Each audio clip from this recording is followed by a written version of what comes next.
And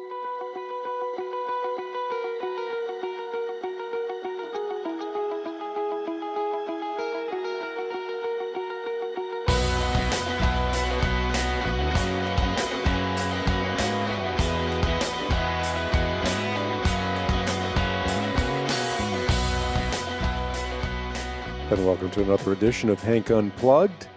This is the podcast that is committed to bringing the most interesting, informative, and inspirational people on the planet directly to your earbuds, and today will be no exception.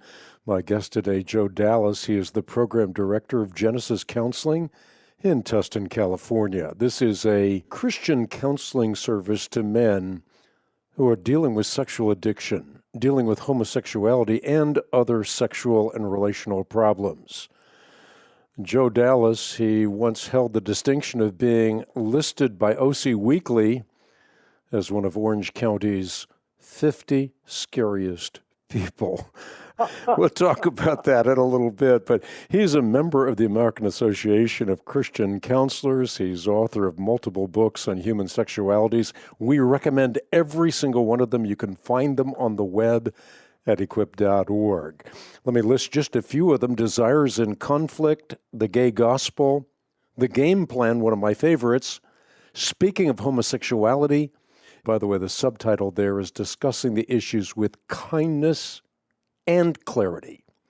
And then the most recent book, which we'll be discussing today, Christians in a Cancel Culture. Let me just read what I wrote about this book, because this is one of those books that I find absolutely axiomatic for everyone to read, whether you're a Christian or not.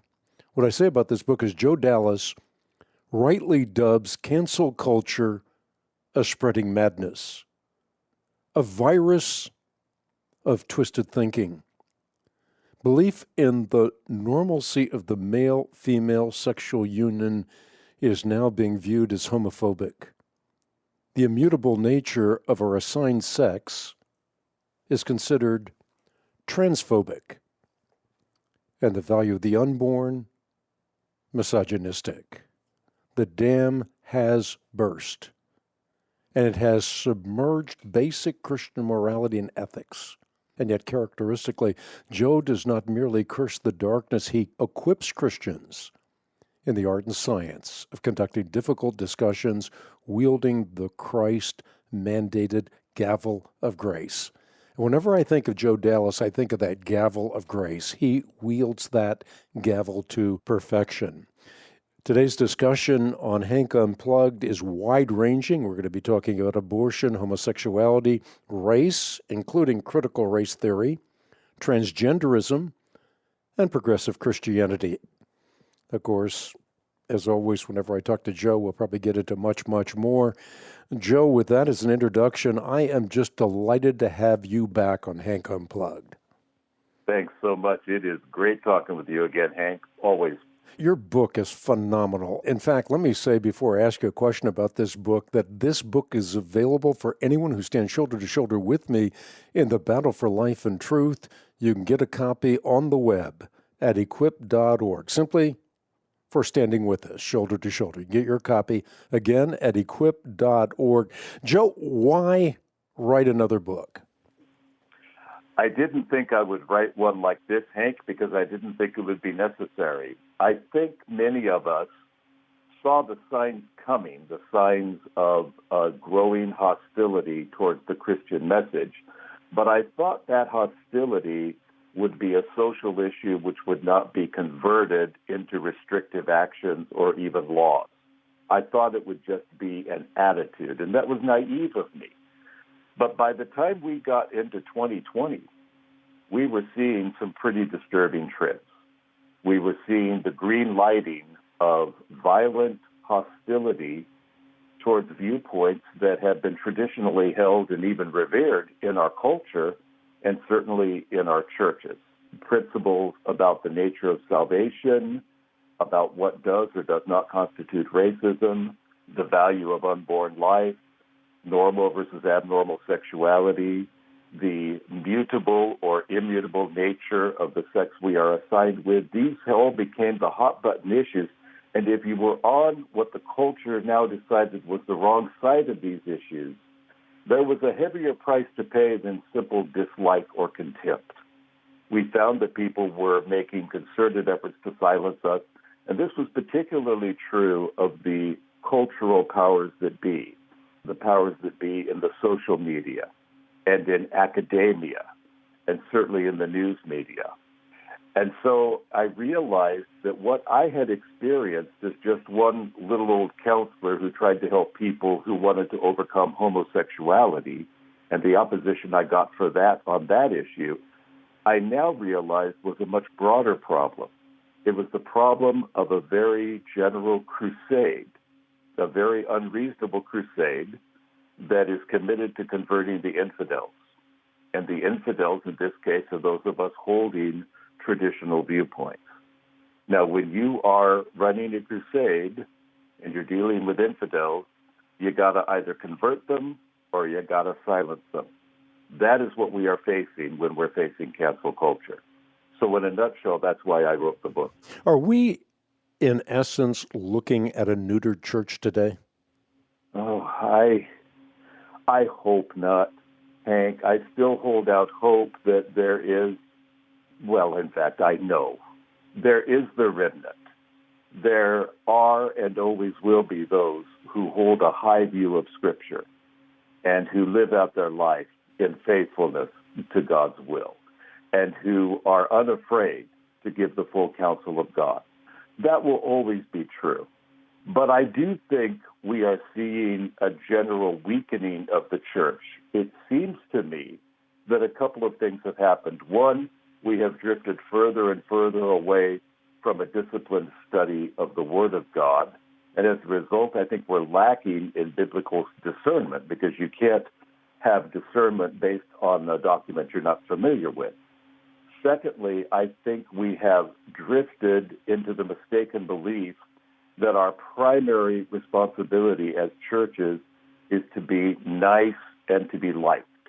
And as a result, I think we are soft-pedaling any truth that the culture may deem offensive, all in the name of winning the culture. And you know what that means, Hank. There's no way to win the culture without truth.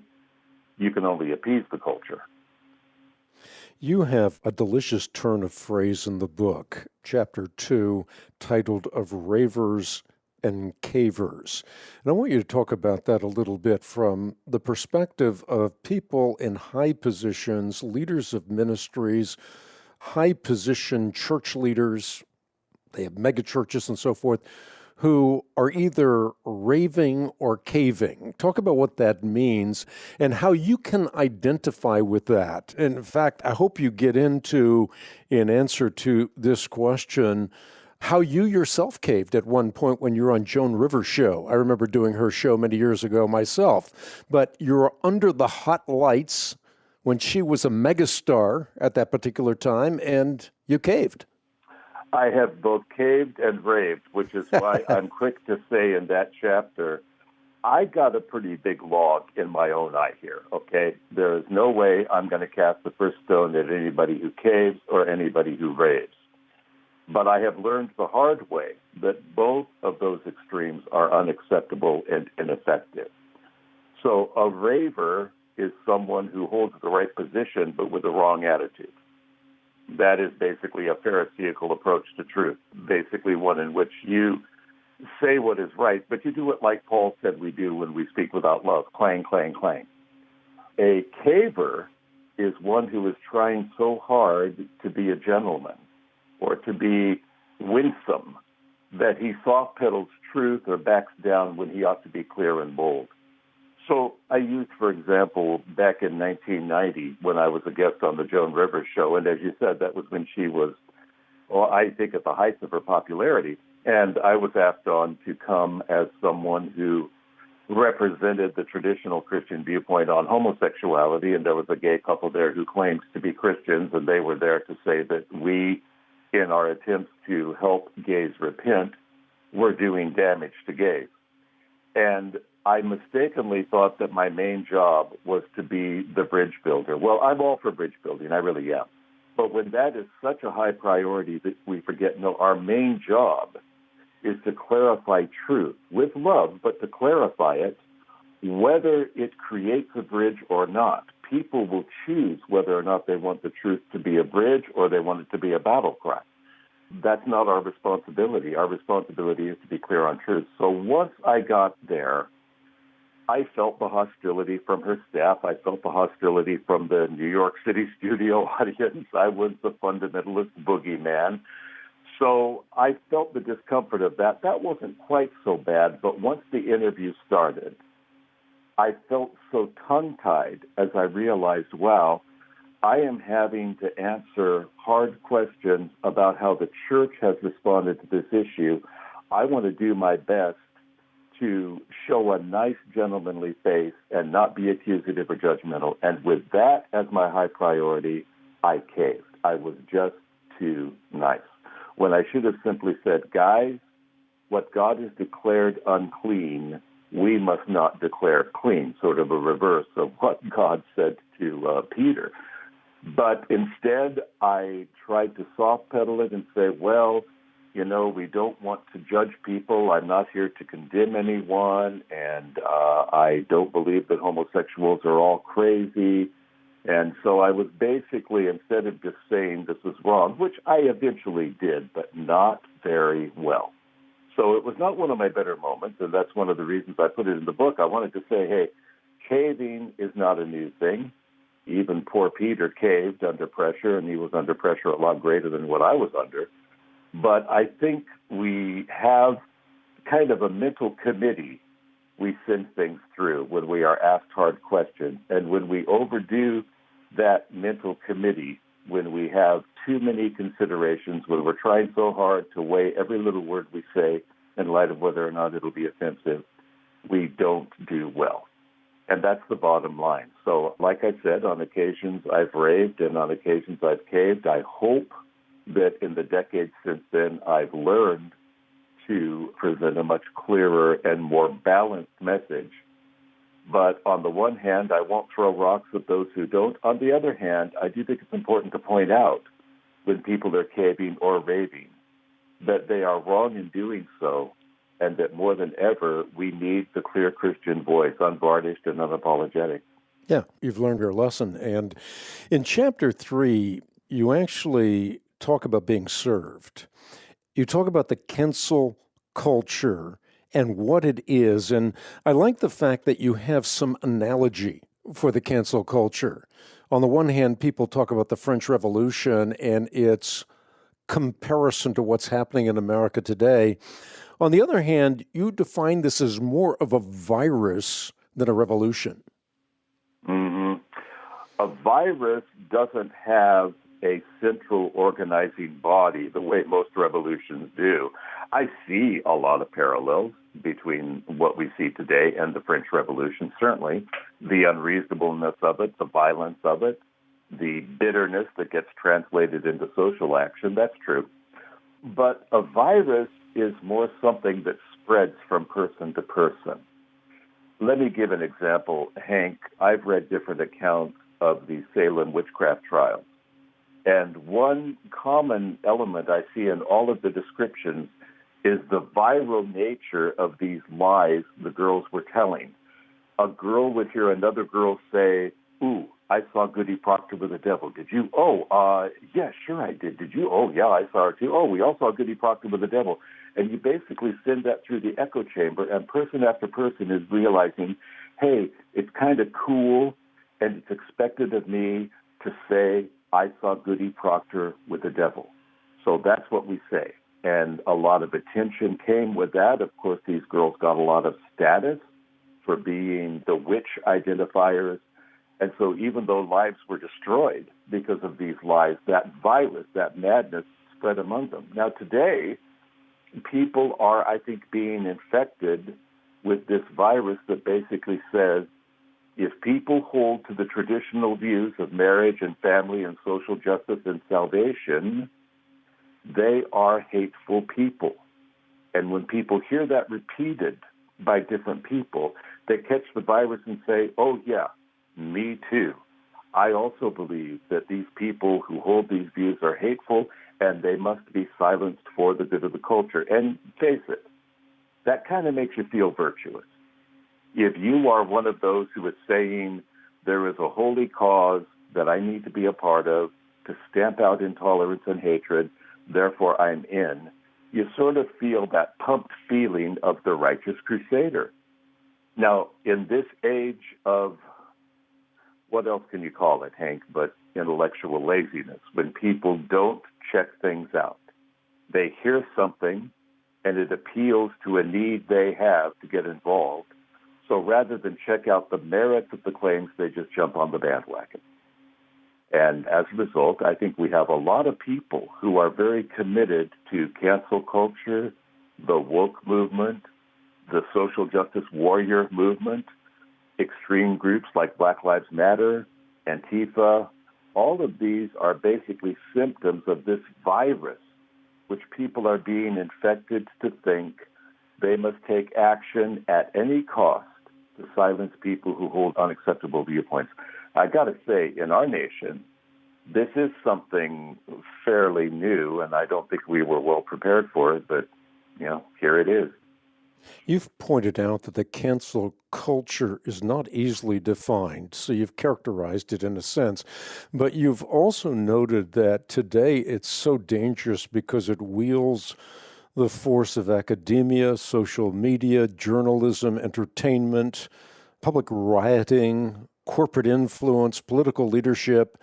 So you have all of these forces that are arrayed to bring people in line. There's a potency to the cancel culture that is actually draconian. Mm-hmm. It is, because it relies on intimidation tactics. Look, when one group publicly attacks another group by silencing them, rioting against them, basically trashing them, that not only limits the ability of that group to speak, it also sends notice to all the other groups. You're next if you hold the same views this group holds. And this is exactly why I think a lot of people, Hank, in our nation and in other nations as well, are not speaking out against cancel culture, not because they agree with it, but because they're afraid of what it could do to them. And as a result, a lot of people are simply allowing cancel culture to attack certain groups, the idea being, if I don't say anything, they will leave us alone. So you've got that sort of cliche. People say that the tragedy happens when 1/3 of the population is oppressing another third of the population, and the other third of the population does nothing. Well, that's how tyranny wins. And I think that is what we're seeing in this whole new modern version of tyranny. Talk about the horror of 2020, not so much about the incidents themselves, but there's something more sinister going on behind the incidents. In other words, there's institutional approval of wicked evils. And all of this is being repurposed or reinterpreted as peaceful. All of this is violence in the name of quote-unquote social justice.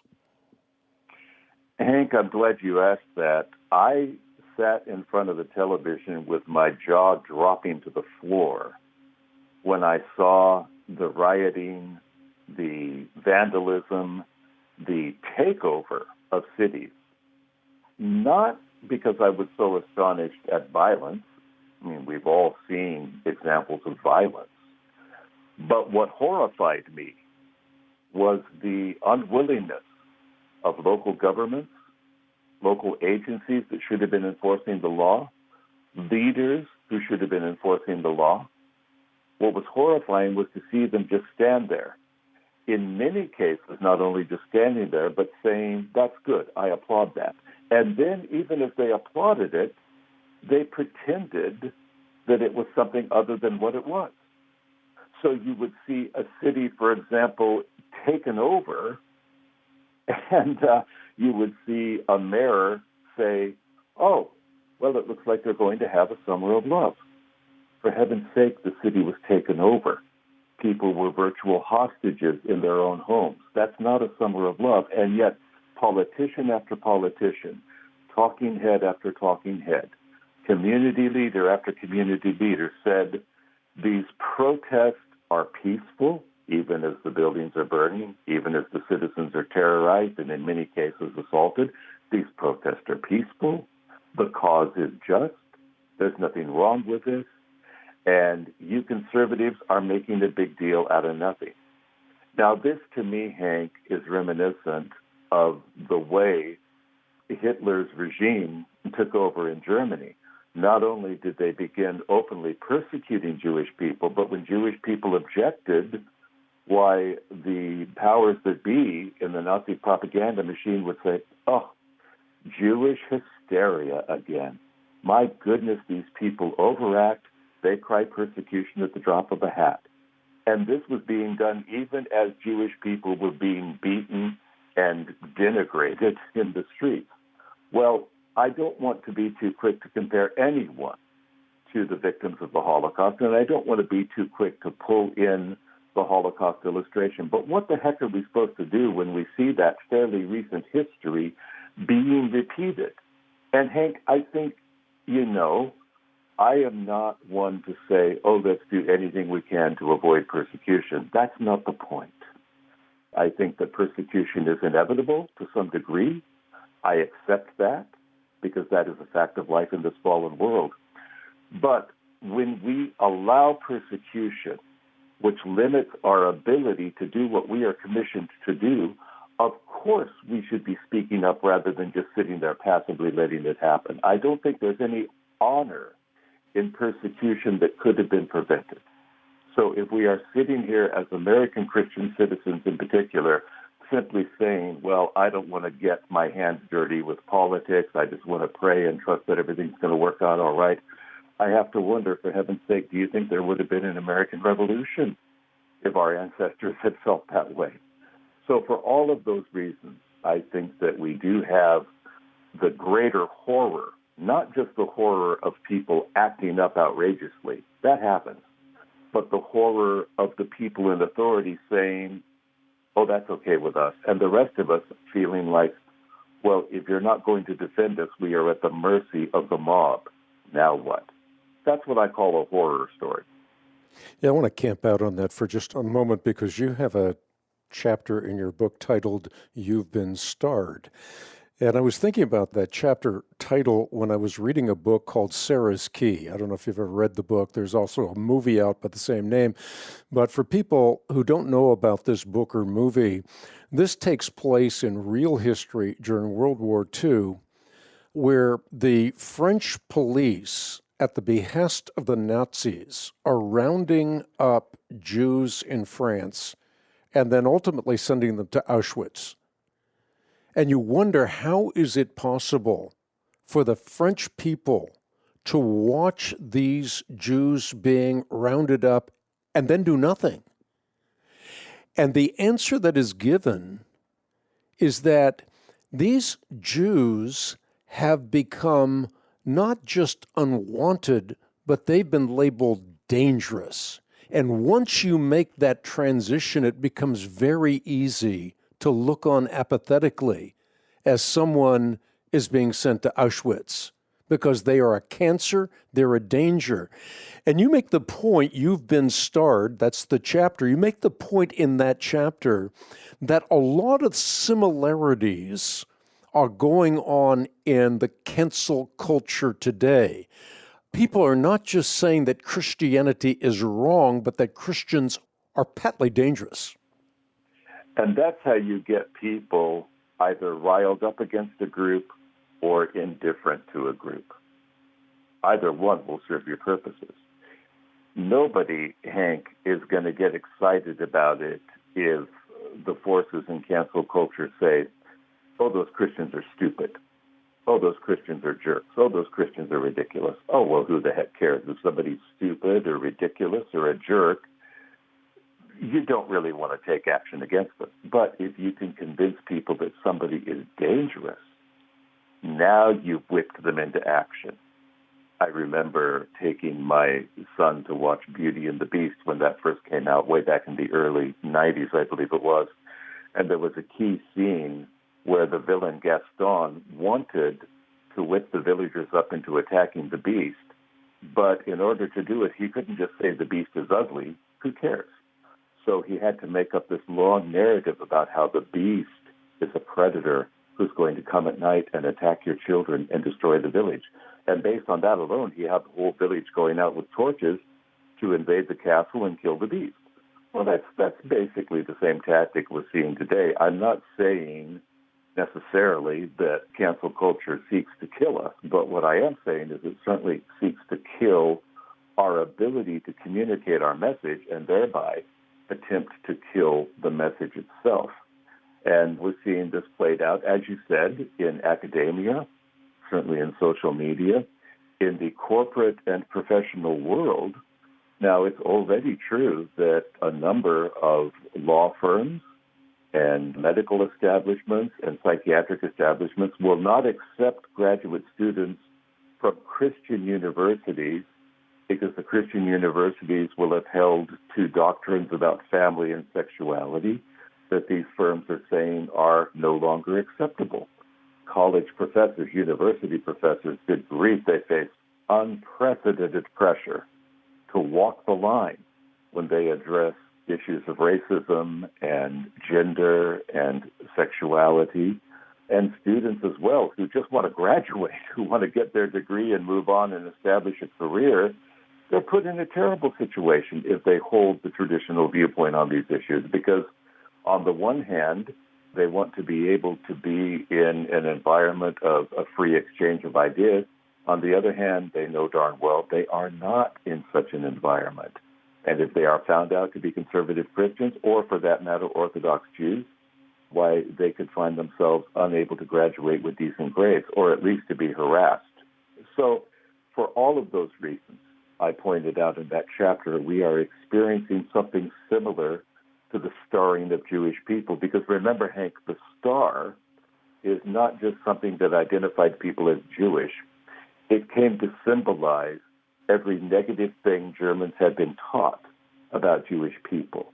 So the indoctrination came before the starring. The propaganda machine had to convince German citizens that, hey, these Jewish people, and not only German citizens, occupied citizens of other countries, it had to convince them these Jewish people are dangerous. They're unclean, they are predatory, they're greedy, and many of the evils that you experience in life, why, they came from the Jews. And when people are taught that, then you start stripping away the rights of the Jews. People aren't going to be very excited about it. Either they will be glad you're doing it, or they will be indifferent to the Jews. And that is what we're seeing today. No, we are not being shipped off to concentration camps. No, at this time, we are not experiencing the horrible treatment the Jewish people received when Hitler took over. But what we are seeing is the limiting of the rights of citizens who hold traditional views, and only the most naive will believe that it's going to stop there. And again, my concern is not that you and I and all Christians have nice, comfortable lives, Hank. My concern is that we be able to do what we have been sent here to do. And so I want to work while it is yet day. And if I still have a voice as to how the culture operates, which I still do, and you do, we all do, I want to use that voice as a good steward of truth. And then, if we've been faithful, and we've done our part as the light of the world and as stewards of truth, and God still allows us to be in a position where the church basically has to go underground, well, then all right, so be it. But it will not have happened because of our passivity. It will have happened because of human evil, and God is basically saying, I will allow you to go through this dark time. There's honor in that, but there's not honor in the first. You have some wonderful alliterations in your book. You talk about misrepresentation becoming mistreatment, and the example with respect to Christians are myriad. If you can call a Christian a bigot, a sexist, a misogynist, a deplorable, then ultimately the public will offer little resistance to Christians being maligned or canceled. You also have, though, an alliteration which takes in sort of the universal perspective, reproach and reward. And in essence, what you're talking about is that this life is a drop in the ocean of eternity. So reproach in this world is temporary, heaven is eternal, and to be reviled is just part of disciples' life. I really appreciate that dual perspective. On the one hand, we're being misrepresented, and therefore there is persecution. And I don't think we gloss over that. I mean, 8 out of 10 people who are persecuted in the world today are Christian. There are over 300 million Christians being persecuted as we're doing this podcast. I've mentioned those statistics before, but they are glaring. When you think about it, 250 million Christians are being persecuted at this very moment. So this is a very real phenomenon. But if you cast this in light of eternity, then we get perspective. I think that brings to mind the early apostles being beaten and actually rejoicing that they were counted worthy to suffer. Now, believe me, I say that carefully, Hank. I have never been beaten for the sake of Christ. I have no idea what these billions of believers are going through as we speak. So I don't know what I'm talking about, really, when I talk about persecution of that kind. But I have to keep in mind, I denied myself the chance to be reproached for the sake of Christ when I did that darn TV show with Joan Rivers, because what basically happened was I was reproached because I did a lousy job. I caved, I was vague, I just bungled the whole thing. So I didn't win any friends anyway. But what a blessing it is, and I have experienced better in life, thank God, when you speak the truth and people despise you for it and you realize, okay, they have not rejected me. They have rejected the word of God. And I'm not going to get a martyr's complex, but I'm going to rejoice because I am in good company now with him who was taken outside the camp and bore our reproaches. And I think this is something we need to really lock into more in our thinking, Hank, is that if we are reproached for the sake of the truth, we are being given an incredible honor. Now, I do not say that we should sit there and allow ourselves to be persecuted if we can avoid it. But when it is unavoidable, and when even reproach, which is not necessarily persecution, even when that happens, I think we have to keep in mind we're accustomed in this country to kind of being on good terms with the world. I mean, the church and the world in America, the world has never been the church, I know that, but there's been a friendlier relationship, certainly. And so I don't think we've been prepared for hostility and opposition. And I think that has left many of us kind of like people who grew up in a neighborhood that was always nice. You could always leave the door unlocked. You could walk down the street at 2 a.m. Nobody would hurt you. And then the neighborhood changed, and it started getting more crowded, and more violent people moved in, and gangs started to show up. And all of a sudden you find that you're not safe in your own home anymore, and you're not used to that. You haven't a clue how to defend yourself. I think that's where we're sort of finding ourselves now.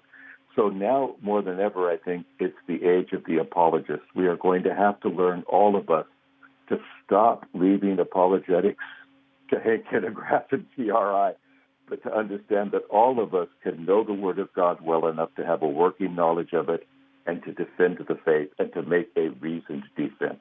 I think that's our challenge today.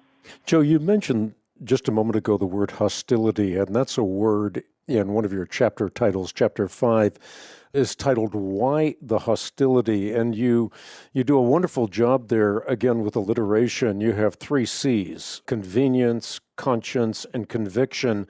I want to broach each one of those. C's, convenience. Whenever truth is told, someone is going to be inconvenienced. Well, that's always been true, hasn't it? I look at the Gospels and I see that when Jesus would speak truth, the truth he spoke became quite an inconvenience to the Pharisees, to the scribes, to people who did not want any challenge to their authority or to their error. And because of that, Jesus became quite an inconvenience. I think this will always be true, and it's certainly true today. we are an inconvenience, Hank. We didn't ask to start a fight. We really didn't. But there are movements today that are trying to convince the culture of what we all should believe.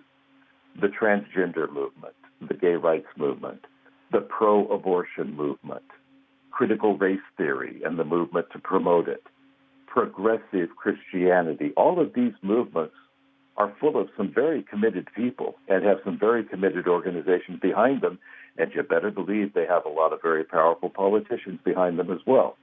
What's in the way of those movements? Us, the church, because we hold viewpoints at odds with the goals of those movements, and that makes us an inconvenience. And in a broader sense, I'd have to say this. One thing I think all these movements have in common is a desire for expanded government. And I'm not trying to get overtly political, just realistic. If you want an expanded government, you are going to fall in love with all of these identity movements, because all of these identity movements call for government support. They call for bureaucracies, for investigative bodies, for cases going before court, for more attorneys, for more education in the schools, for more bureaucracies to see that the education happens, for corporate training and intervention.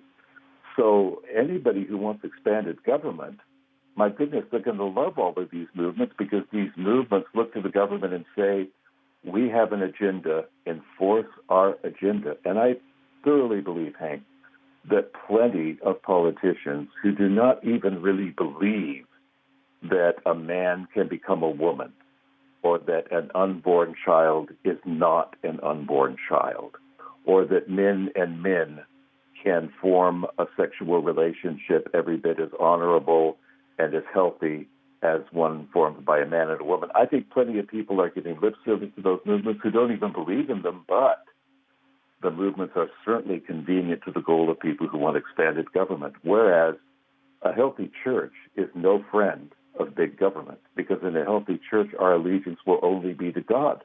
We're not troublemakers. We're not trying to be anything other than good citizens. However, no, we will not bow when the king rings the bell. We will not say that Caesar is Lord. We will not swear our allegiance to anyone but God, and we will not bend the knee when the government tells us to give lip service to basic moral beliefs and principles that we cannot give lip service to, which means that we become an inconvenience. So that's one of the reasons I believe there's hostility, is the convenience factor. You also talk about conscience, and I'm reading from your book right now, and this is what you say. Whenever I see people lashing out against voices echoing a truth that they want to repress, I can't help thinking about Stephen's hostile audience, the adulterous woman's guilty accusers, or, and you elaborate on this in the book, Poe's tortured, terrified killer, the role of conscience. Yeah, it was kind of fun to get to talk about the telltale heart, Hank. I hate to admit it, but the first full book I ever read as a child was the selected works of Edgar Allan Poe. I don't know what that says about me, but it says something. But I was always struck by that story. The Telltale Heart, of course, is a cautionary tale about a man who committed a grisly murder, and his own conscience was testifying against him when the police came to ask him a few questions about the person who had been killed.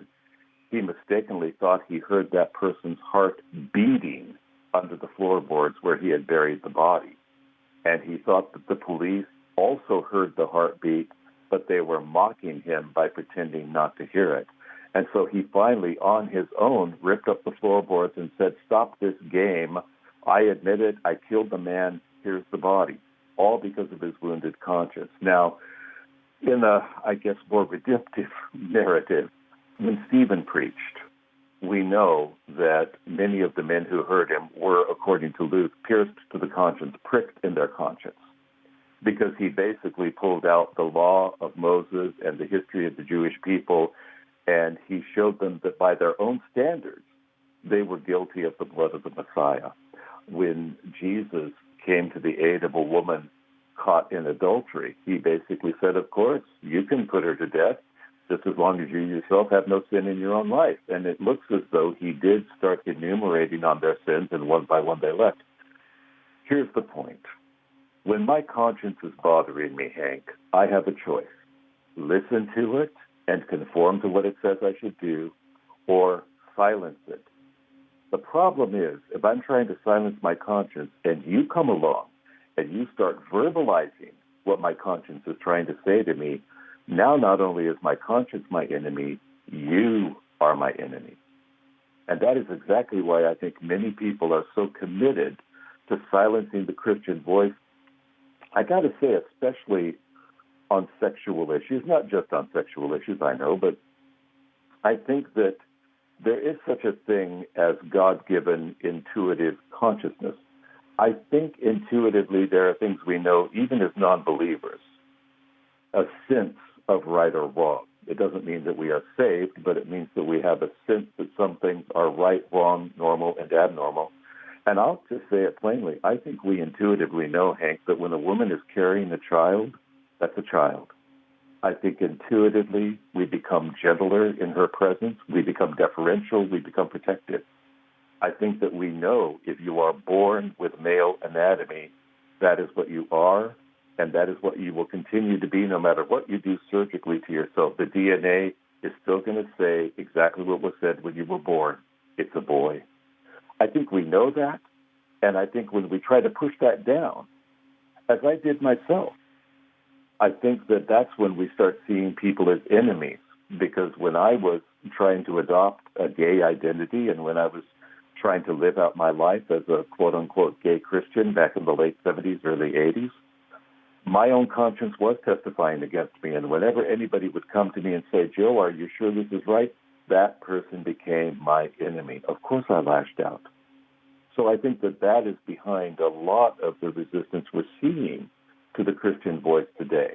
I think it's behind a lot of what is called hate crime legislation or banning of so-called conversion therapy or laws that basically prohibit freedom of speech and religion in other countries and also in our own. I think it's the problem of a wounded conscience that is demanding the silencing of anyone who is coming into agreement with it. I want you to weigh in on the word conviction. You say it would be a mistake to assume that hostility towards biblical truth springs only from an inconvenienced agenda or preconscience. There are also those who oppose out of deep conviction. In other words, they're true believers, and they're completely convinced that what we hold to as Christians is deeply dangerous, and therefore there's a warrant for silencing a Christian. Yes, I think in these days of cynicism, Hank, we're too quick to think that nobody has any sincerity.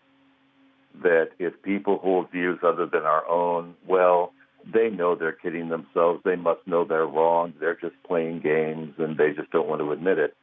Well, that's true sometimes, but it's not always true necessarily. Saul of Tarsus was a true believer, wasn't he? I mean, that guy believed in what he was doing. So much so that he said when he himself was on trial, hey, I have lived all my life in good conscience before God. I got to tell you, I salute anybody who could say that, but he was certainly wrong, even though he had a good conscience. And I think that was true of, well, it was true of the maniacs who flew their airplanes into our buildings on September 11th. I think it was true of cults like the Charles Manson family. I think it's true of people I've known. I remember meeting some folks who were with Reverend Moon's church, and they were intelligent, and they were in many ways likable, but when we would get to this whole concept of whether or not he really is a messianic figure, my goodness, these people really believed that. So I think that in some cases, yes, some people are opposing us just because their conscience is bothering them. Yeah, some other people find us to be politically inconvenient. But some people have been convinced, and if I could add something to that, Hank, I think people, especially young people, have a real need to be a part of a noble cause. And I get that. I remember that. I remember I'm 66 years old. When I was a boy, the civil rights movement was still relatively young, and there was still open segregation in many parts of America. And I saw footage of Dr. King marching and the people marching with him.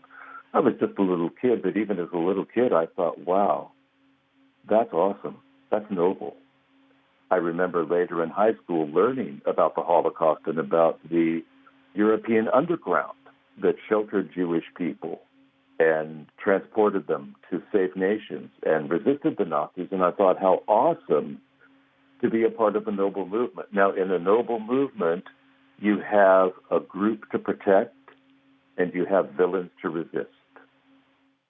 And when somebody tells young people, hey, there's a group to protect, somebody's being victimized, and there are villains to resist, these are the bad guys. These days, a lot of young people will just jump on that bandwagon and go, okay, count me in, without even really examining whether or not that cause is a just cause and whether or not the claims being made are accurate claims. So I think that there is such a thing as a true believer. Now, the true believer may be uninformed, may be deceived, may be completely wrong, but that doesn't negate the fact that she or he is a true believer because, often they are. You mentioned the word abortion just a bit ago. In your book, you discuss abortion. I fear that a lot of people have abortion fatigue. They've heard about abortions over and over again. This has been a subject discussed in Christian circles for a long time. And it's sort of like, okay, Joe, why do you have to devote a chapter to the subject of abortion in a book on cancel culture? Why is this such a quintessential issue in your view? Well, it's a quintessential issue whether or not cancel culture was even related to it, Hank. Abortion is just as harrowing, as evil today as it was in 1973 when our Supreme Court green-lighted it, and had always been prior to that. When innocent lives are being taken, it remains horrendous, whether or not the horrendous nature of the crime has lost its shock value. I completely agree with you. I think we've got abortion fatigue, but I think that was all the more reason to write a chapter on it because cancel culture does indeed want to silence a pro-life viewpoint or a pro-life voice. And the irony of that is, I understand on the one hand, after all these decades, abortion, everybody's heard it, and it's an old issue. On the other hand, technology, I believe, is more of a friend to the pro-life movement than ever before. It is harder today than ever to argue that that is not a human life, a separate human life within a woman's body. And it is ironic in the extreme that we proclaim the value of all lives. We proclaim the value of women. We proclaim the value of children. And we find it so important to stand up for the oppressed and continue to destroy, to take away the chance for existence of the most vulnerable among us, the unborn.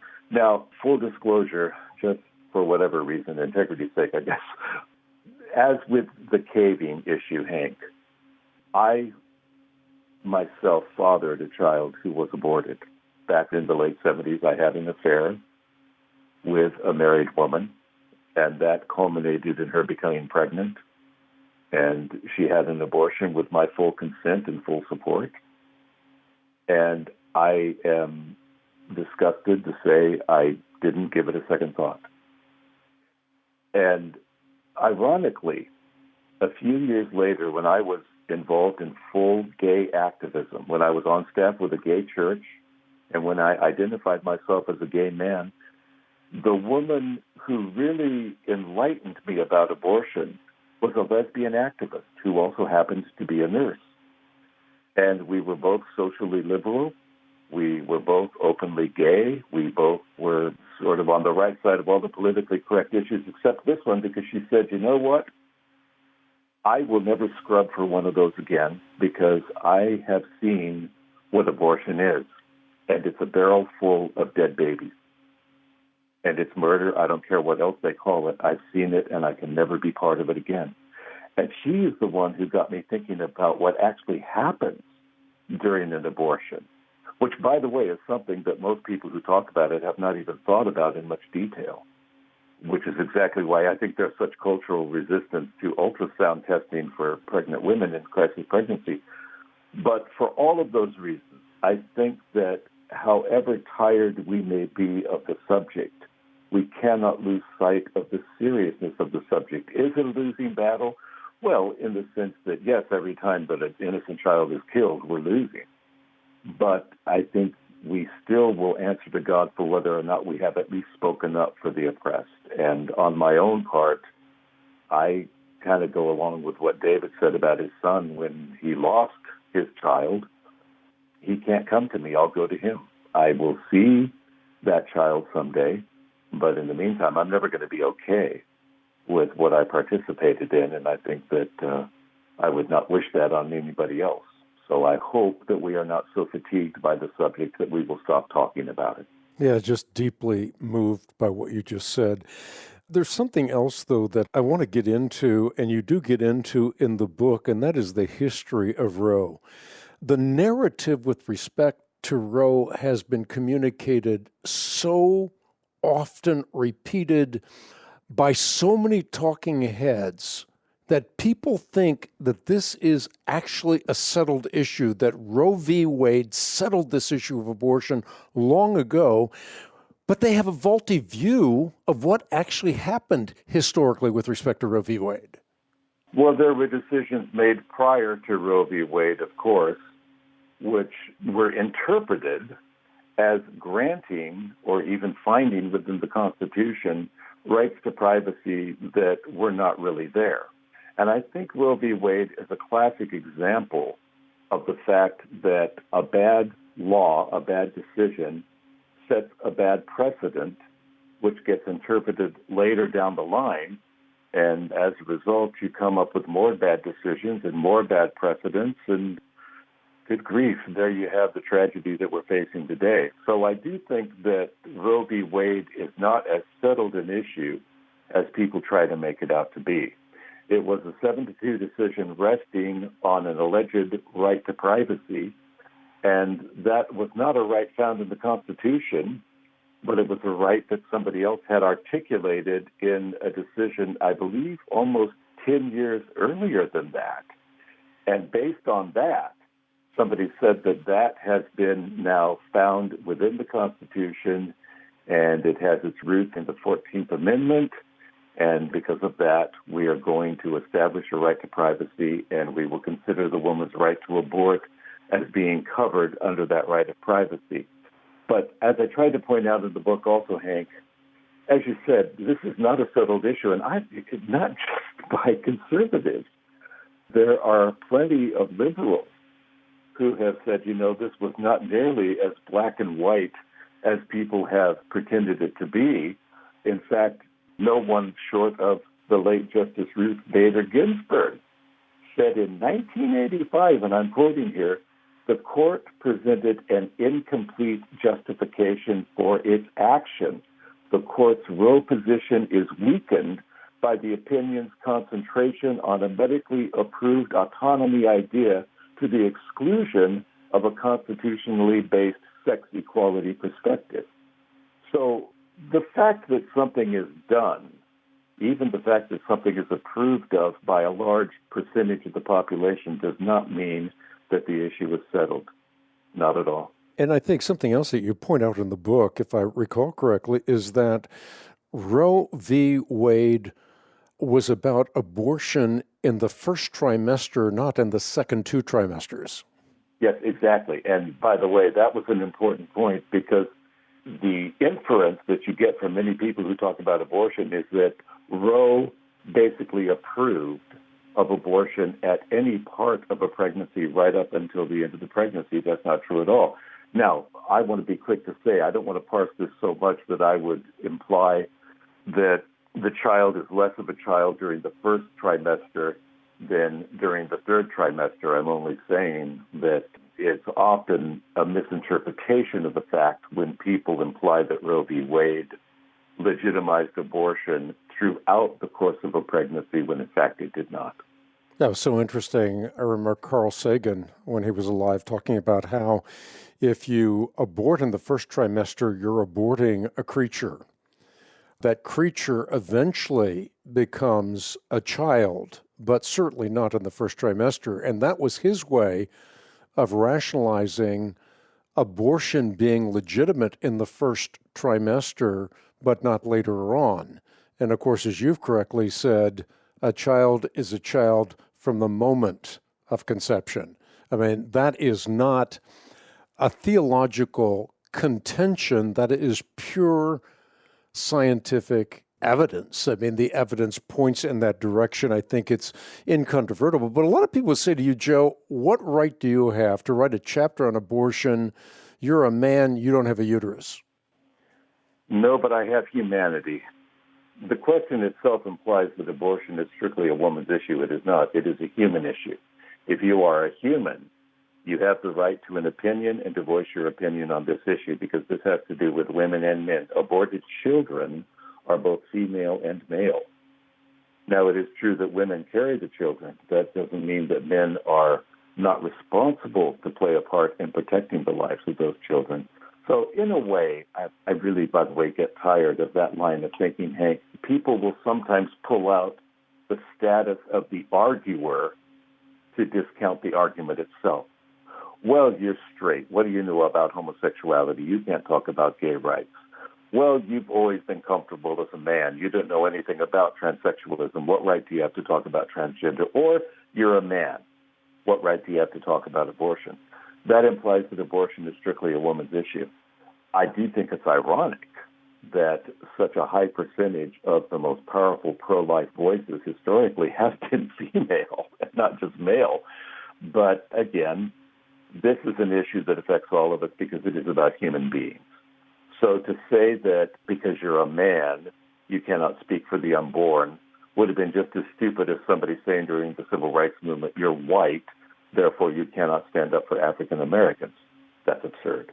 Yeah, in your book, you also deal with a question that oftentimes, or at least a statement that oftentimes is made, and that is if your religion condemns abortion, well, then don't have an abortion, but don't tell others not to have an abortion just because that's the conviction of your church.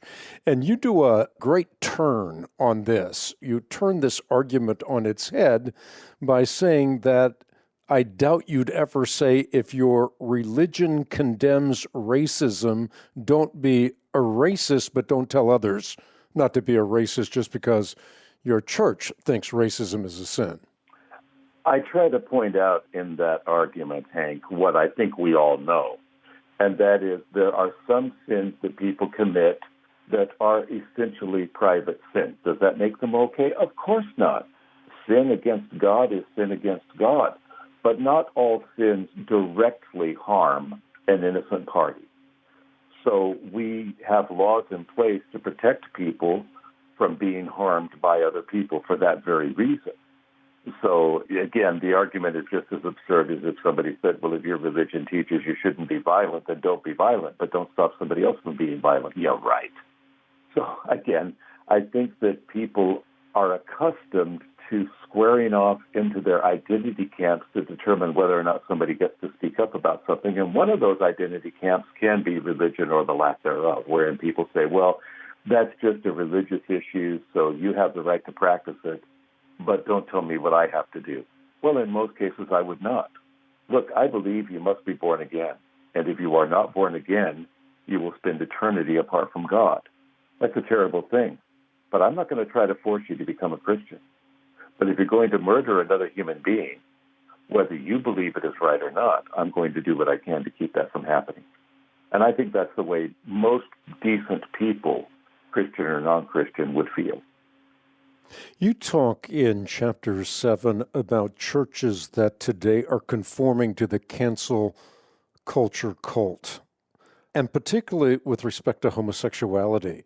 You have the PC USA, You have the Evangelical Lutheran Church of America. You have Episcopalians, congregations formerly associated with Southern Baptist Convention, Assemblies of God, Vineyard Fellowship, and the list goes on. Churches, denominations that are conforming to the cancel culture. How can this be? It's funny you say that, Hank, and that you asked that question. My wife and I just this morning were reading about Josiah's reforms and how he said, what the heck is this stuff doing in the house of God? Why are these idols among sacred things? What is going on here? Why did we allow this? And I think that's kind of the key word there, what was allowed. We have allowed, in many cases, for error to creep into the church, and in most cases, the error seemed less serious than it really was. I mean, just, Hank, for example, take some of these churches like the Presbyterian Church USA, the Evangelical Lutheran Church of America, and so forth. Before they decided to adopt a pro-gay position, something else happened. Something happened to their understanding of the authority of Scripture. Something happens to their understanding of how you come to determine what is true and what is not. And once you change your position that the Scripture is authoritative, then when you add to that, when you modify it, when you tinker with it, then the symptoms of that modification will be in the errors like the gay-affirming church or the pro-gay theology or the pro-trans theology for that matter. But I think that is basically what happened. If you show me a church that is now flying the rainbow flag, I will show you a church that before it flew that flag, it began denigrating the authority of Scripture in one way or another. The one logically follows the other. You know, in preparation for doing this Hank Unplugged podcast with you, Joe, I watched a film this morning that's titled Pray Away. And at the very beginning of this film, in caps, it says reparative or conversion therapy is the attempt to change a person's sexual orientation or gender identity by a religious leader, a licensed counselor, or a peer support group. And then it says, again in all caps, flashed across the screen at the very beginning of the film, all major medical and mental health associations have denounced the practice as harmful. It also notates that approximately 700,000 people have gone through some form of conversion therapy in the U.S. alone, and that a national survey found that the LGBTQ youth who experienced conversion therapy were more than twice as likely to attempt suicide. And then the film is dedicated to those who survived this kind of therapy, and especially those, the film says, who did not survive it. The film is about Exodus International. You were involved with Exodus International, and essentially what this film is saying is that the leaders of Exodus had no qualifications and that they were fundamentalists who believed God created the world and that homosexuality is bad. What say you? Well, I at least agree with those last few sentences. We did believe and do believe that God created the world. We also believe that God created humanity, that God created humanity with specific intentions, and that homosexuality is not one of those intentions. I believe our anatomy testifies to that. I believe the contrast between men and women testifies to that. And I believe the Word of God strongly testifies to that. Having said all of that, let me say that wherever you have effective propaganda, you'll have a combination of fear and exaggeration. Just for example, the film conveniently says some 700,000 people have gone through this thing called conversion therapy, with no way of really backing those figures up or of doing any sort of assessment to determine whether or not that number of people have gone through such a thing. Secondly, conversion therapy is a very sinister term, isn't it? I mean, it conjures up the idea of a Frankenstein scientist creating some sort of monster or experimenting on people. So let's cut to the chase. As long as there are homosexual people, there will be homosexual people who come to Christ. And as long as there are homosexual people who come to Christ, there will be homosexual people who realize that homosexuality is not God's will. They will want discipling and support and guidance. That's what we provide. I have never met a Christian counselor or a Christian minister or Christian ministry who said the goal is to convert people's sexual desires from gay to straight. Our goal has always been to help people to live faithful lives, part of which will mean resisting desires that would take them outside of God's will. And then when the client has the potential for a response to a member of the opposite sex and falls in love with someone of the opposite sex and wants to pursue that, of course we would encourage it. And if an individual does not feel attracted to the opposite sex, I would discourage that individual from entering into a marriage. So I think the misrepresentation is huge and grossly unfair. I got to tell you, Hank, I saw a movie like this a few years back called Boy Erased, and its portrayal of a ministry like mine was so harrowing. My gosh, in this film, the people in the ministry hit people with Bibles, beat them, held them underwater, called them horrible names, humiliated them, and degraded them in front of everybody. And I told my wife, man, if I did half the stuff they showed in that film, I'd pass a law against myself. So I think that the misrepresentation factor in these films is huge. But I will say this, too. None of us is above criticism. I am proud of the years I spent with Exodus. I considered it an honor to work with them. And I still consider it an honor to work with people who make a decision similar to one I made by the grace of God back in 1984, and that is I want to be a disciple of Jesus and submit all parts of my life to him, my sexuality included. I never sought out change. I sought out obedience.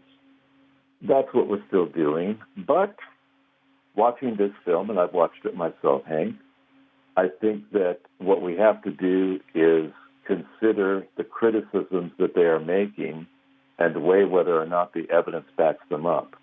I do not recall Exodus International ever promising people that they would be free of their temptations, and I believe this film implies that that's what we all did, and that is not true. I think the film implies that we all clung to a psychological Freudian theory on the nature and development of homosexuality. I do not believe that that is broadly true. I think there were some with Exodus who did adopt a neo-Freudian approach, and I think that in some cases that approach was applicable to people, but never was it viewed as having more authority than the Scripture itself. I think that people are portraying this type of ministry. In this film in particular, they're portraying this type of ministry as coercive and as repressive. And that's especially ironic to me because I know in the work I do and the work I've seen other ministries do, people come voluntarily saying, I believe homosexuality is wrong. Will you help me to live my life in accordance with those beliefs? That's not coercive. It's not repressive. And if I may add one more thing here, Hank, my biggest disappointment with this film is that here you have four people, and I knew all of them pretty well. I co-labored with them, and they were also good friends of mine. All of them at one time believed homosexuality is a sin. Now they are all openly gay or lesbian. Many of them are in relationships now, and they're all denouncing what they used to believe in. But not one of them in this film, not one, explained how they came to the conclusion that what they used to believe was a sin is now something sanctioned by God. Not one of them talked about how they interpret Scripture now on the issue. Not one of them talked about how they themselves prayerfully studied the Word and how they concluded that the Word legitimizes what they are doing.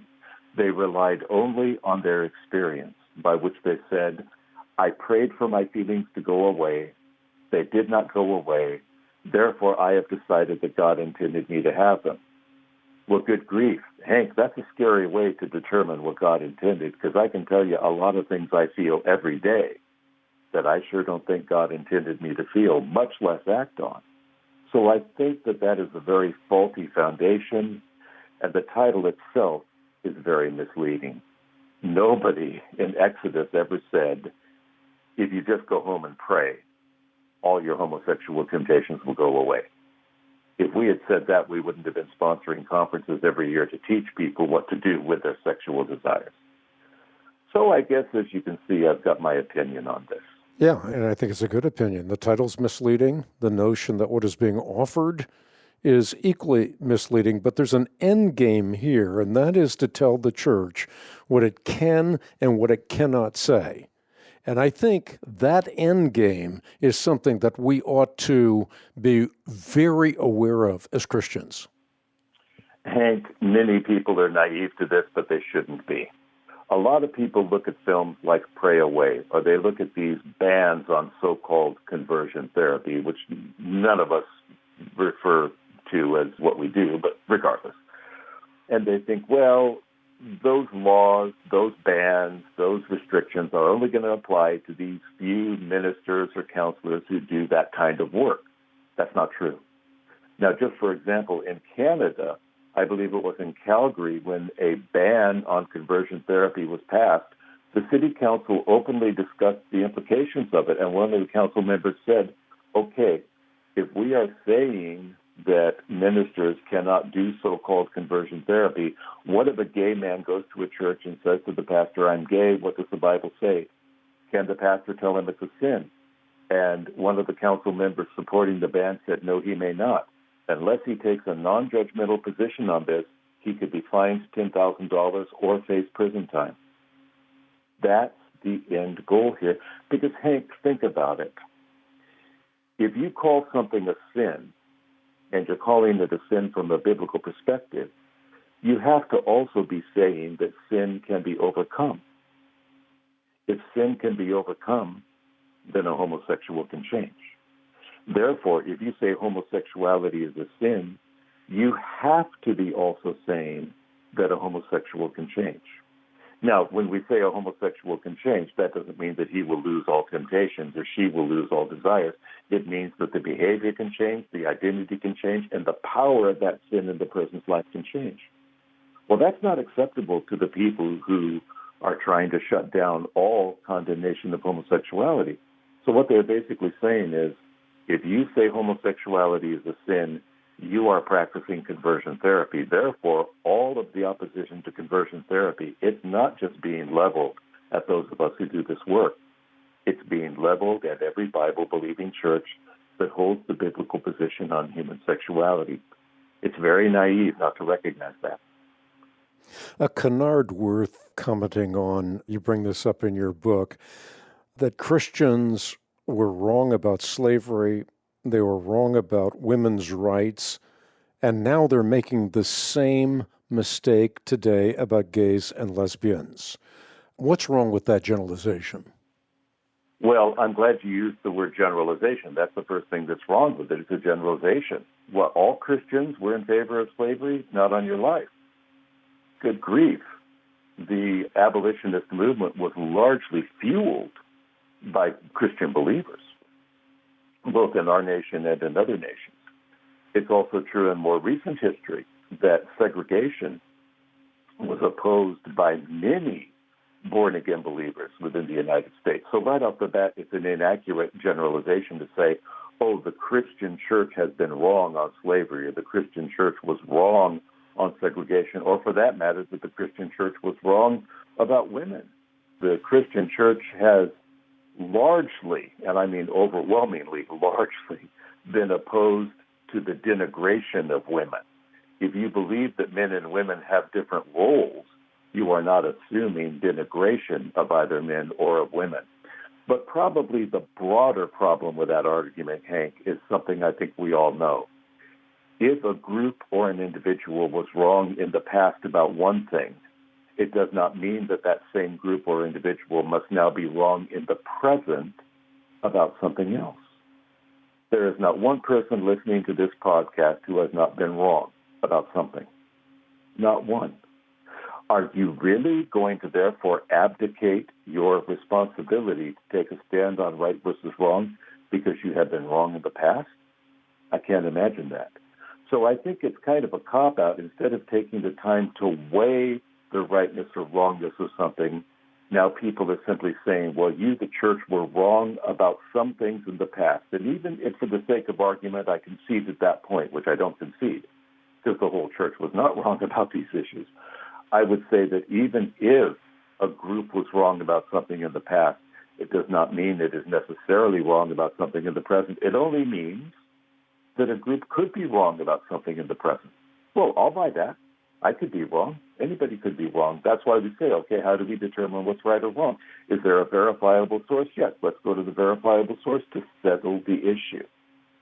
And for me, that does settle the issue. Yeah, well said. Another intriguing title, Eternal Lives Matter. It has to do with discussing race. And one of the things you bring up right at the beginning is CRT, critical race theory. A lot of people are hearing about critical race theory. They really don't understand its roots. Can you elaborate? Yeah, critical race theory actually has its roots in critical theory, which is a much older construct. It's the assumption that people are oppressed by their social structures, and that to achieve their liberation, you need something more than objective knowledge. You need intuition to really emancipate the people who are oppressed by social structures. Who are the oppressed?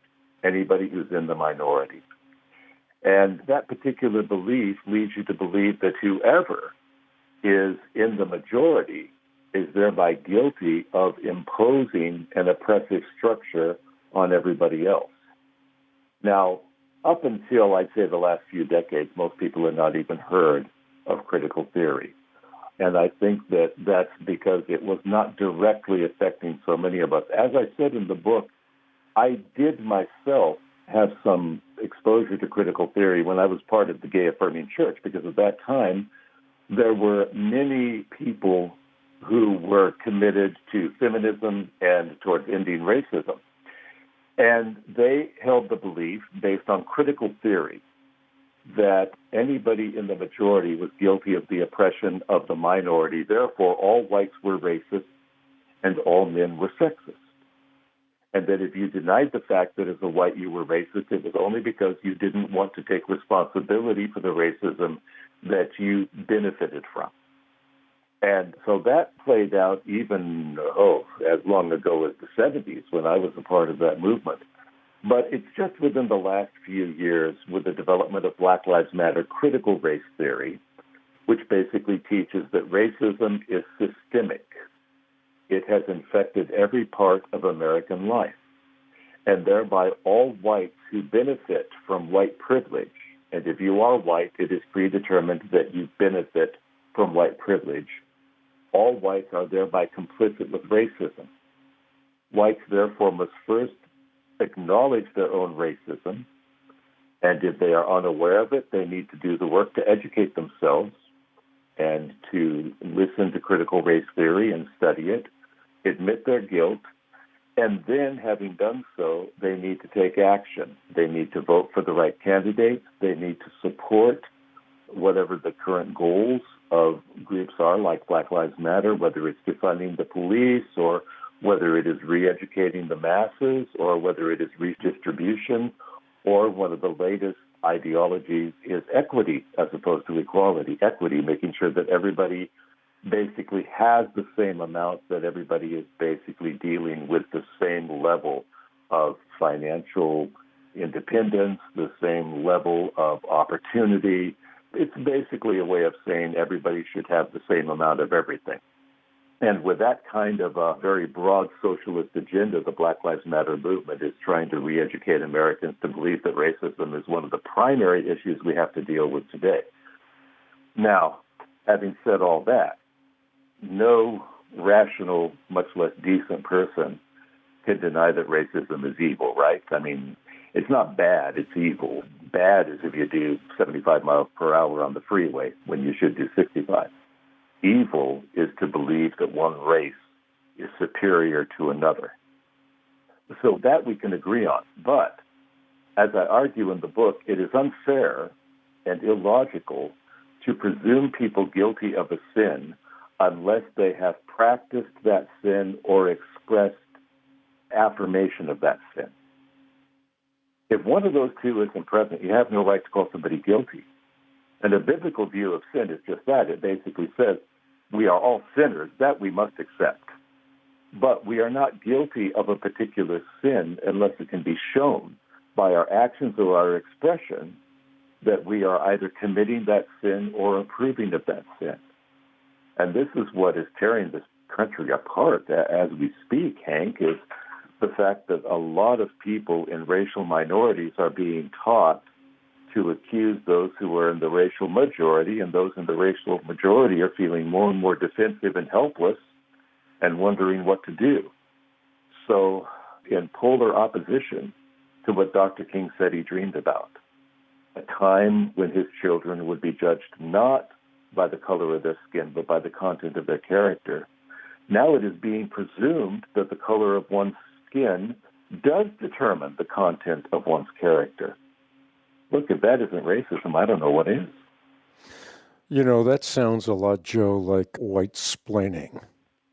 I say that tongue-in-cheek, but what does that term mean to you? Good question. Well, let me go back to critical theory itself, because critical theory is sort of the mother church to critical race theory, queer theory, feminist theory, trans theory, and so forth. Critical theory basically teaches a Gnostic approach to truth, that you intuit what's true, you feel what's true. Don't confuse me with the facts. When you get into facts and statistics and clear definitions, now you're white-splaining. Now you're relying on verifiable logic to prove your point. So the word white-splaining, it basically is meant to shame white people from having an opinion, just like the argument, well, if you're a man, you can't talk about abortion. Well, if you're white, you can't understand racism. And what's especially racist about that is not only that it is a form of prejudice against whites, but I think it's a terribly prejudiced thing to say about racial minorities as well, because the implication is only whites rely on logic and verifiable fact. Well, good grief, what does that say about all other races? That they are not logical? That they don't rely on verifiable fact? That, to me, whether intended or not, is a terribly racist position to take.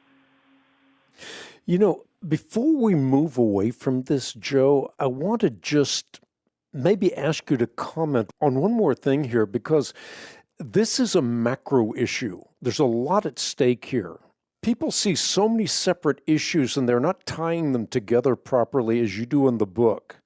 We're talking about broad-based re-education, defunding the police, reparations, wealth redistribution. All of these are part and parcel of something that's being foisted on us, and most people don't know what that train that's heading directly for us actually looks like. Well, I think there's both the natural and the supernatural backdrop to what we are facing. I think on the one hand, this is a setup for a tyrannical form of government. Because if you turn people against each other, if you establish that the government must step in to ensure social justice, if you take away people's rights to independent thinking, if you shut down the concept of free and open debate where ideas can be challenged and exchanged and defended and rebutted, if you take all of that away, then whoever has the power is going to step in and say, okay, new sheriff in town, we're in charge. Because one thing you notice about all of these, Hank, and I think you brought it up earlier, whether it's critical race theory or transgender theory, transgender goals, gay rights, the pro-choice, pro-abortion movement, these movements all have a monolithic feel to them. If you are not for us, you are against us. If you have not adopted our way of thinking, your voice must be shut down, your rights must be limited. That means that one group promoting these ideologies wants to basically take over. That's a big government takeover, and it is a form of absolute tyranny. And I guess in America, We cannot conceive of such a thing happening in this nation founded on the concept of liberty. But I am not speaking as a historian. I'm just speaking as a guy who's read a few books. It seems to me that human history finds this, the tyrannical form of government, to be very much more the norm than the exception. This is where human nature generally leads people. We have muted the voice of the Spirit of God through the body of Christ. We are muting the voice of the Spirit of God through the body of Christ. We are muting the influence of the church in the culture, and as a result, somebody's going to fill that void. I mean, I was thinking about this, Hank, when I saw cities overrun last year and people just basically running riot and this mass anarchy, and I thought, this kind of thing never lasts for long. Somebody's going to step in and say, okay, I will take charge and I will end the confusion. And I think this is, again, where we are headed as a culture if we allow this to continue. I think the spiritual implications are ginormous, because I think that if I hated humanity as Satan does, I would not want life to be conceived. I would do all I could to prevent normal conception. Whether through homosexual coupling or sex change operations, I would try to prevent that. If life was conceived, I would try to prevent it from being born. I would celebrate and promote abortion. If it had been born, you better believe I'd do everything I could to keep it from being born again. I would water down the gospel. I would promote a social justice ideology like the critical race theory to teach people that salvation comes through the social gospel, through people working for a better society, and making that their definition of salvation, because then nobody's going to deal with a sin issue and nobody's going to be saved, because if you're sick, you don't need a doctor. If you don't need the doctor, then you don't need salvation. That is how I would keep humanity where I wanted it if I hated humanity. And this is why I feel so strongly that these issues covered in the book, Hank, are primary issues. They are not secondary issues. They get to the heart of what God intended for the human experience. If we surrender these issues, then I really think it is hopeless and we have lost. Yeah, you have such an important chapter on transgenderism, which you've alluded to several times in this discussion. And you talk about a playbook with respect to transgenderism, and that playbook that follows the playbook of the gay acceptance, how that was advanced. And it's very, not just interesting, but I think it's informative, and it's very important that people understand what's going on here, because there's a shift, a subtle shift that's taken place, maybe not so subtle, a shift from asking whether transgenderism is normal to whether objections to transgenderism are normal. And now this shift has eventually moved all the way to an entire country like Norway passing a bill outlawing private remarks against transgenderism. So this is an important subject, needs a little unpacking. It is an important subject, and as you said, Hank, I think as a movement, the transgender movement has very successfully followed the playbook of the gay rights movement. You will probably remember a time when we were still wondering whether or not it really was normal for men to couple sexually with other men or women to couple sexually with other women. Now, if you question the normality of that, you are the one who is abnormal. You're the homophobe. So to question the normalcy of homosexuality these days is considered so controversial that makes you the person needing treatment. Now, the same is being done of the transgender issue. When I was part of the gay community back in the 70s and 80s, Hank, most everyone I knew, myself included, we considered transsexualism to be a disorder. I mean, we didn't view trans people as our enemies, but everyone I knew thought, man, if you really feel that you're trapped in the wrong body, something's wrong with you. Well, those days are gone. The transgender movement has jumped on the bandwagon and on the playbook of the gay rights movement, in that the gay rights movement basically said, first, stop telling us there's anything wrong with us. It hurts us. It causes us to hate ourselves, and it causes us to commit suicide, and it causes people to hate us and commit acts of violence against us. And so the public said, oh, you're right. We don't want anybody beating up gay and lesbian people. We don't want you to be hated. We don't want you to hurt yourself. So, okay, we'll stop saying it's abnormal. So the American Psychiatric Association reclassifies homosexuality. Movies start coming out normalizing homosexuality. The school system starts teaching kids that homosexuality is normal. Problem solved. Well, with the transgender movement, they basically looked at those tactics and said, us too. Stop telling us that it's abnormal to feel the way we feel. Now, you notice that avoids the debate over the thing itself. Instead of saying, let's examine whether or not a man can really become a woman or a woman can really become a man, let's instead argue over whether or not it hurts transgender people to say that transgenderism is abnormal. And by so consistently saying it does hurt them, the APA now has reclassified transsexualism and has renamed it gender dysphoria. Now, this is similar to what the APA did with homosexuality. The APA in 1973 reclassified homosexuality from a sexual disorder into something else called ego-dystonic homosexuality, which meant that if your homosexual feelings were at odds with your worldview, that was the problem, not homosexuality itself. And the same is true of gender dysphoria. If you have gender dysphoria, the problem is your feelings are creating discomfort within you because you feel like you're in the wrong sex. That doesn't mean there's anything wrong with you. It only means that the feelings cause you discomfort, and in many cases, the solution then is to change your body to match your feelings. That was a clever reclassification, and again, it took its cues from the gay rights playbook. Movies have come out, of course, over the last 10 years or even longer, normalizing transgender people, normalizing the transgender condition itself, I should say. And, of course, the school system has jumped on the bandwagon to the extent that now male to female transgenders are told that, yes, they are allowed to compete against or with girls who were born girls, female from the beginning. And the school system is teaching students that there is something wrong with them if they think there is something wrong with the transgender identity or experience. In fact, it's almost becoming chic, I got to say, for kids to say they are either transgender or non-binary because there is such a status attached to that kids are seen as both victims and survivors just by virtue of saying, I'm transgender. Oh, my gosh, you must have had a poor life.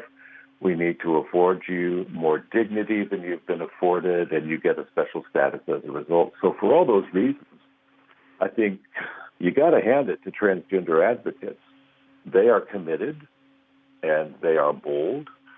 And you know what, Hank? The majority may not agree with them. I really don't believe the majority does. But that doesn't matter. What matters is who's the most committed. And these folks are nothing if not committed. Yeah, they are committed. One of the points that you make in the book, and I think it bears elaboration, is that body parts can be changed, but DNA cannot. So transgenderism, in essence, is impossible because you can't become the opposite sex. That's the point. I mean, you can have cosmetic surgery, and that's all it is. Seriously, it is cosmetic surgery. I believe that as a result, you have only disfigured your body, but you have not become what you may now appear to be. If you were born biologically male, you will never ovulate. You will never carry a baby. If you were born biologically female, you are not going to produce sperm. It's simply not going to happen. And your DNA is going to remain male or female according to the sex God assigned you at birth, which is really what we're talking about here. But I think that, again, the transgender movement is similar to critical race theory in that it places value on intuition more than on facts. In fact, people who object to critical race theory are often told, just as you said, oh, that's a lot of white-splaining. You're just spewing out facts and statistics, and that's a very oppressive way of looking at this. Well, the same is true of transgenderism. If you say the obvious, well, excuse me, if you still have male DNA, then you are still male. people will call that, oh, that's transphobic. You're not taking into account what the person feels, and you need to validate that. So it really, to me, Hank, at least, sounds like Gnosticism. Yeah, it like is a lot like Gnosticism. The emphasis of the intuitive over the verifiable. Yeah. And Gnosticism, of course, is based on, at least largely, on the idea that the Creator who created us is flawed. And therefore, what the Creator created us may be a mistake, and it is up to us, through our intuitive knowledge, to correct the Creator's mistake. I think, in that sense, transgenderism is a very ancient error. I have a couple more questions for you. Again, a reminder to everybody listening in. The book is titled Christians in a Cancel Culture, subtitled Speaking with Truth and Grace in a Hostile World. The book available for all who stand shoulder to shoulder with us in the battle for life and truth. You can get your copy on the web at equip.org. Joe, again, the title, Christians in a Cancel Culture. Is there a sense in which the cancel culture is becoming a replacement for traditional Christianity? Yes, I believe it is, Hank. I believe it's becoming a replacement because it preaches absolute truth. And it encourages an evangelistic fervor, a zeal, a commitment to be a disciple of the tenets and the goals of cancel culture. So in that sense, yes, I am pretty sure it does not claim to be a religion, but I believe it is in its own way a new religion, and it is a religion demanding not just obedience from its followers, Hank, it demands obedience from people who may not even believe it.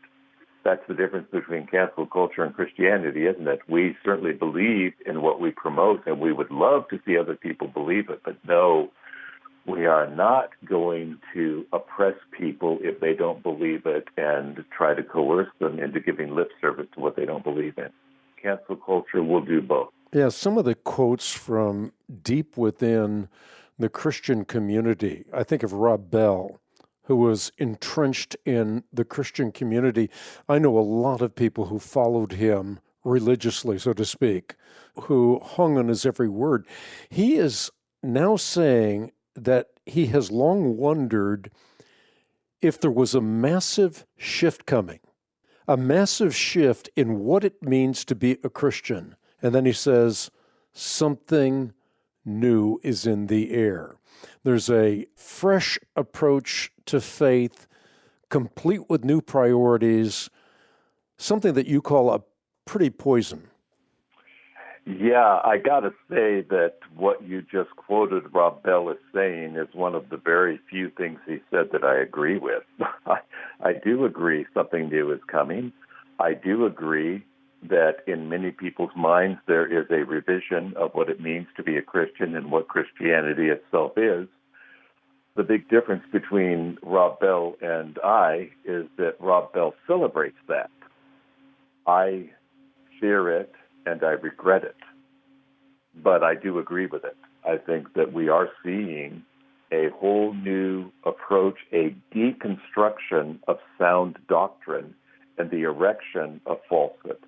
And I think that is something Rob Bell and many others who I would call progressive Christians are fully in favor of. Your last chapter is so important. It's titled One Last Stand. And in that chapter, you observe that the window of opportunity to openly speak the truth is, in fact, closing. And that is a reality check for all of us, isn't it? I think so, Hank. And can anybody really deny that? We can look at the direction we are going and the velocity at which we are heading that way. And, of course, the longer you are going downhill, the more speed you pick up, so the more ground you cover per minute. And I think that barring a miracle, the window of opportunity to speak truth is going to close so tightly that, yes, we will still be able to speak it, but in a very limited way. I think even in the most rigidly controlled environments where you have an underground persecuted church, people still speak truth, which, good grief, we've got to do. I'm not suggesting that the time is ever going to come when we will be literally unable to speak the truth, but we will be unable to speak it without some pretty severe consequences that we haven't imagined so far. But I do think that what we have to do now is take seriously what Jesus said, work now while it is yet day, because the night is going to come when no one can work. And I think that what we have to figure is, let's first and foremost be about our Father's business. If we're going to take this one last stand, let's get back to the basics. What does it mean to be a Christian? What does it mean to be a disciple? What does it mean to be the church, the body of Christ? And how do we best fulfill all of those job descriptions while we can? And then to what extent we can challenge, debate, reason with those who promote cancel culture? Yeah, let's do it. Absolutely. But I think we have to realize that there will always be some very powerful forces, some very powerful governmental and social and academic and journalistic and culturally influential entities that are going to oppose us. And their forcefulness is only going to increase as I see it. And so I think we'll have to accept the fact that we are laboring while it's yet day. We are wanting to, first and foremost, preach the gospel, and secondly, make disciples. And as I said in the book, you can't do either one of those if you're silenced on these issues that we've been discussing. So I think that to what extent we can, we want to oppose the forces of cancel culture while still trying to reason with those who support cancel culture and speak truth, disciple people. And, when we stand before the judgment seat of Christ, Hank, I'm not going to answer for how well my words were received. I will answer for how faithfully I stewarded the words I was given to steward. That I will answer for, and that's where I have to keep my focus. Yeah, and you end this book with the powerful words that fidelity to truth brings peace, but it won't eliminate pain. And that oddly enough, the vilification of truth is also its verification and its vindication, that truth cannot be canceled, even by the most aggressive culture. Joe, this is a terrific book. I've read the book through twice. I was just talking to my son, David. He said he's read it 3 times, so he's one up on me. But this is one of those books that covers so much detail, but in the most helpful way. I think the organization of the book itself is helpful. You have a section in each chapter, or virtually each chapter, about keeping it biblical, and then how we keep the conversation going. So the structure of the book itself makes it eminently readable, but also practical. In other words, you can take this book and not just read it, but put it into practice. You, again, have done a remarkable job, and this is precisely what we need. We need leaders. We need people who are not just able to sway a crowd, but leaders who are willing to take a stand for truth no matter what the cost. And you are one of those, Joe. I appreciate your friendship. I appreciate your work over the years. You've paid a price, but you're making a difference. Well, that's high praise coming from you, Hank, and it's darned encouraging. Thank you. I was so glad that you liked the book and that you believe in it. I was hoping to write something that would equip people to do exactly what you are saying we need to do, to speak truth clearly with grace. And God grant that it be a tool to help people to do that. Well, it is a tool to do just that. Again, the book is available for all of you who stand shoulder to shoulder with me. You can get your copy on the web at equip.org. This particular podcast is reaching people around the world. It is amazing the kinds of reviews we get from different countries. Here's one, a 5-star review by someone named Al. He calls this a real conversation, and he says, I feel as if I am a fly on the wall in Hank's lounge or a quiet pub where I can just listen and learn. Hank often interjects with a question, and immediately I'm like, that's what I would have asked. Again, your reviews are helpful. Thanks for tuning in to this edition of Hank Unplugged. Look forward with anticipation to seeing you again on the next podcast. So long for now.